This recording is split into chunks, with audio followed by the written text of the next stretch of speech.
కోవూరు జిల్లాలో జిల్లా ఎస్పీ అజితా వెజెండ్ల ఆదేశాల మేరకు కోవూరు సీఐ సుధాకర్ రెడ్డి సూచనలతో ఎస్ఐ ముత్యాలరావు ఆధ్వర్యంలో కోవూరు పంచాయతీ పరిధిలోని నందలగుంట కాలనీలో కార్డన్ సెర్చ్ నిర్వహించారు.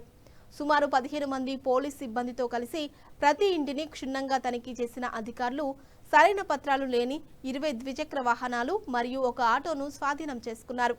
ఈ సందర్భంగా వాహన యజమానులు గ్రామస్తులకు పలు సూచనలు చేశారు.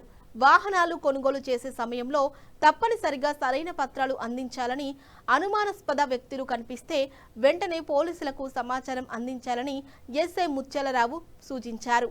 అలాగే గ్రామస్తులు ఇతర ప్రాంతాలకు వెళ్లే ముందు పోలీసులకు సమాచారం ఇస్తే ఇళ్ల వద్ద LHMS భద్రతా వ్యవస్థ ఏర్పాటు చేసి దొంగతనాలు జరగకుండా చర్యలు తీసుకుంటామని తెలిపారు.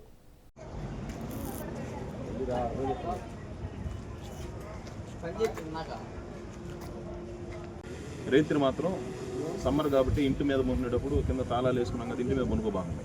అదేనా, ఎందుకంటే మీరు ఇళ్ళ పైన మునుకుంటారో గాలి కోసమని దొంగలేమో ఇంటికి వచ్చి దొంగతనం చేసుకున్నారు. కాబట్టి ఇంటి తాళం వేసేటప్పుడు కూడా జాగ్రత్తగా వేసుకొని అదేనా చేయండి. అట్లానే ఏదన్నా సెలవులకు లేకపోతే ఏదైనా ఊరికి వెళ్ళేటప్పుడు అయితే మీరు ఏదన్నా LHMS అని ఉంటుంది, రాపిడ్ హౌస్ మానిటరింగ్ సిస్టమ్ అని ఉంటుంది. మీరు ఊరికి వెళ్ళేటట్టయితే 3 రోజులు 2 రోజులు 1 రోజు ఎక్కడికి ఊరికి వెళ్ళేటట్టయితే వచ్చి మన పోలీస్ స్టేషన్లోకి వచ్చి మేము ఊరికి వెళ్తాం సార్ అంటే మేము దానికి ఒక పెట్టేస్తాం, LHMS అని ఒకటి పెట్టేస్తాం. ఎవరైనా దొంగలు మీ ఇంటికి వస్తే తెలుస్తుంది మాకు, అర్థమైందా? కెమెరాలు పెడతారు, ఇంటి డోర్ కానీ టచ్ చేయగానే మనకు తెలిస్తే మేము వచ్చేస్తాం ఇమీడియట్గా మీరు ఉన్న పైన, అర్థమైనా? అది ఫ్రీ ఆఫ్ కాస్ట్, దానికి ఏం డబ్బులు చెల్లించవసరం. మీరు వచ్చి మాకు ఇంటిమేషన్ చేస్తే మేము వచ్చి బిగిస్తాం, అర్థమైందా?